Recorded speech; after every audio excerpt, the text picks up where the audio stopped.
Emerging leaders academy نوجوانوں کے لیے پروگرام ہے. چاروں صوبوں کے 100 سے زائد نوجوان لیڈرز اس کا حصہ ہیں، جس میں ہر مذہب، نسل اور طبقے کی نمائندگی ہے. اس پروگرام کے آغاز میں ایک کمپریہنسو پروسیس کے تحت نوجوان لیڈرز کے لیے مختلف موڈیولز پر مشتمل مینول کو ترتیب دیا گیا ہے. یہ ای موڈیول اسی مینول کا حصہ ہے.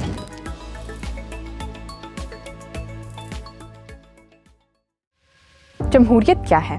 عام طور پر جب ہم جمہوریت کے بارے میں سوچتے ہیں تو ہمارے ذہن میں الیکشنز کا خیال آتا ہے. اس کے علاوہ عوام، پارلیمنٹ، اکثریت، اس طرح کے الفاظ کا تصور ذہن میں آتا ہے. مگر آج ہم جانیں گے کہ انتخابی سرگرمیوں سے بڑھ کر جمہوریت ایک ایسا نظریہ ہے جس نے ہزاروں سالوں میں پروان چڑھا. اس ماڈیول میں ہم جمہوریت پہ غور کریں گے، اس کے تاریخی سفر پر غور کریں گے اور ووٹ اور شہریوں کی برابری پر بھی مباحثہ کریں گے. اس کے ساتھ ساتھ ہم پاکستان میں موجود مختلف سطحوں پر حکمرانی کے ڈھانچوں کو بھی دیکھیں گے.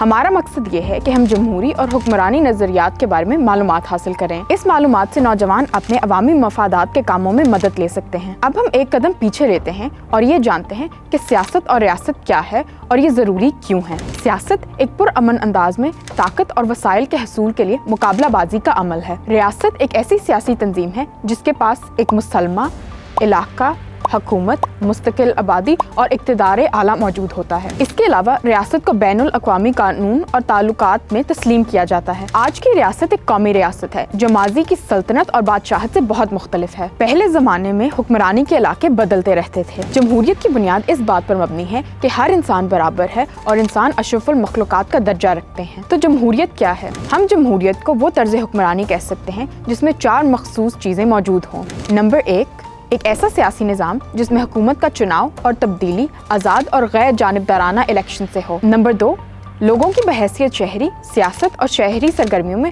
بھرپور شمولیت ہو. نمبر 3، تمام شہریوں کے انسانی حقوق کا تحفظ ہو. نمبر 4، قانون کی حکمرانی جس میں ہر شہری کے اوپر قانون کا اطلاق ایک جیسا ہو. ایسے کسی نظام کو جمہوری نہیں کہا جا سکتا جس میں شہریوں کے حقوق کا تحفظ نہ ہو.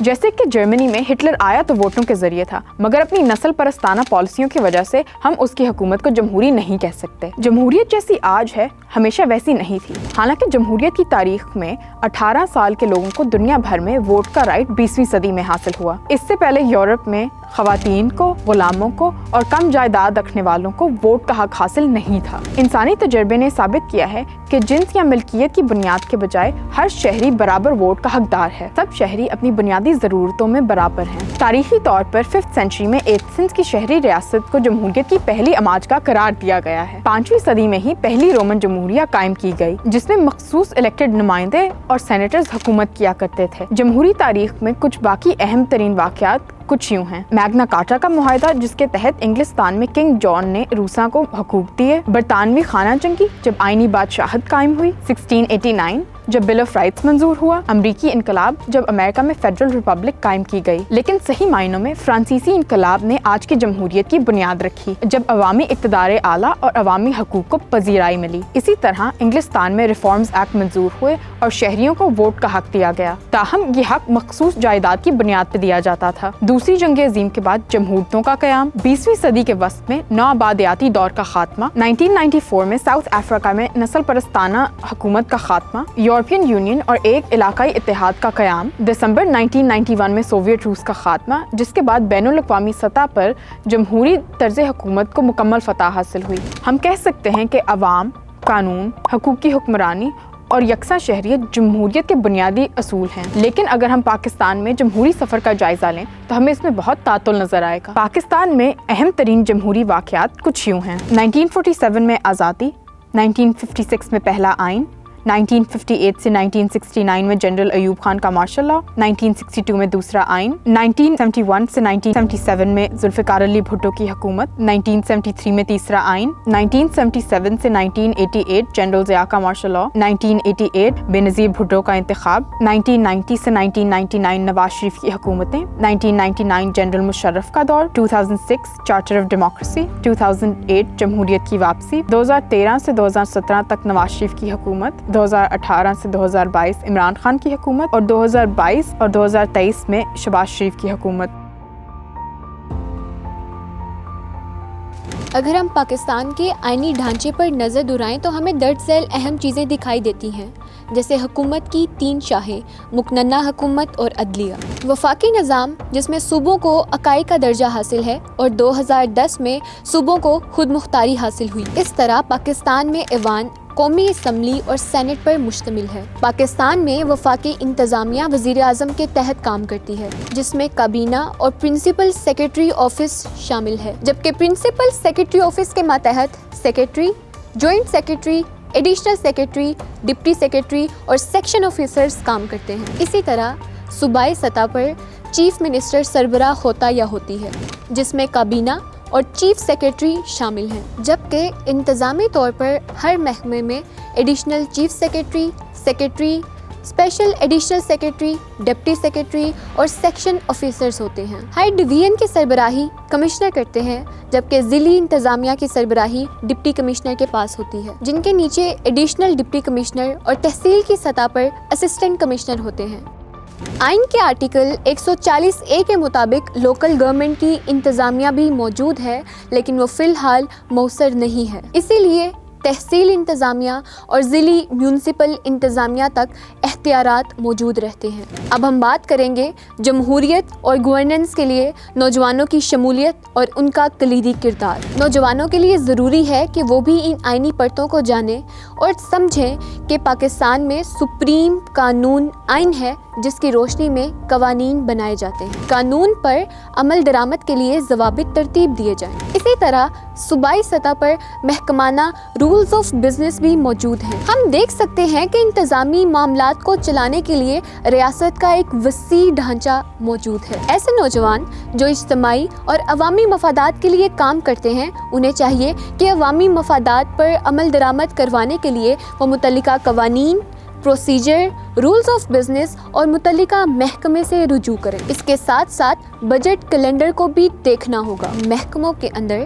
بجٹ کیلنڈر ہر سال ستمبر میں شروع ہو جاتا ہے اور 1 مارچ تک اسکیمیں جمع کروائی جا سکتی ہیں، جسے عرف عام میں ہم بجٹ کہتے ہیں۔ وہ دراصل بجٹ کا اعلان ہوتا ہے جسے وزیر خزانہ کرتے ہیں۔ نوجوان اپنے علاقوں میں سماجی اور معاشی ترقیاتی کاموں کی لسٹ بنا کر حکومت سے رجوع کر سکتے ہیں کہ ان کے لیے الگ سے بجٹ مختص کیا جائے۔ نوجوان اور ایمرجنگ لیڈرز مختلف حیثیتوں سے جمہوریت اور حکمرانی کا حصہ بن سکتے ہیں۔ کمیونٹیز میں بلدیاتی سطح پر یوتھ کاؤنسلر اور آرگنائزیشنز اور گروپ کو تشکیل دے کر سیاسی جماعتوں اور ان کے یوتھ ونگ کا پارٹ بن سکتے ہیں۔ تعلیمی اداروں میں اسٹوڈنٹ سوسائٹیز میں شامل ہو کر والنٹیئر نیٹ ورک اور والنٹیئر موومنٹس کا حصہ بن کر وہ بحیثیت ووٹر اپنے ووٹ کا کردار مؤثر کر سکتے ہیں۔ تاریخی طور پر پاکستان کے نوجوانوں نے قیام پاکستان جیسے سنگ میل کے علاوہ ہر سیاسی اور جمہوری تحریک میں اول دستے کا کام سر انجام دیا ہے۔ اس سلسلے میں طلبہ تنظیموں کا رول نمایاں رہا ہے۔ ہمیں یہ بات یاد رکھنی چاہیے کہ 29 برس سے کم پاکستانی نوجوان نہ صرف پاکستان کی آبادی کا 67% ہیں، بلکہ نومبر 2022 تک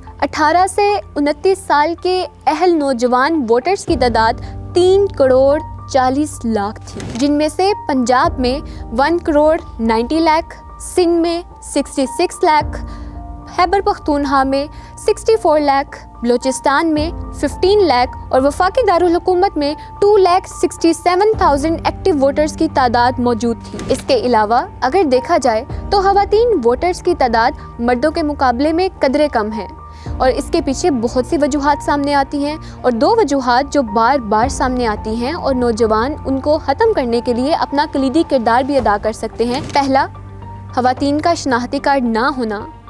دوسرا، ان کا ووٹر لسٹ میں اندراج نہ ہونا۔ ایمرجنگ لیڈرز اپنے علاقے کے نادرہ دفتروں سے رجوع کر خواتین کے شناختی کارڈ بنوا سکتے ہیں اور پھر ان کا اندراج ووٹرز لسٹ میں کروا سکتے ہیں، جس کے نتیجے میں وہ پاکستان کی جمہوریت کو مضبوط کرنے میں اپنا اہم کردار ادا کر سکتے ہیں۔ آج ضرورت اس امر کی ہے کہ پاکستانی نوجوان سیاسی، واقعاتی تحریکوں اور اسٹریٹ پاور سے بڑھ کر اپنی کمیونٹیز کے لیے مستقل کردار ادا کریں اور جمہوری حکمرانی کے اہم جزو کے طور پر عوامی مفاد عامہ کے مطالبات کو پرامن طریقے سے حکومتی نظام کے سامنے پیش کریں، جس سے جمہوریت اور گورننس آگے بڑھے گی۔ جمہوریت اور حکمرانی کے بارے میں مزید معلومات حاصل کرنے کے لیے آپ ڈسکرپشن میں دیے گئے لنک سے مدد حاصل کر سکتے ہیں۔ If you like this video, like, share and subscribe our YouTube channel. Thank you.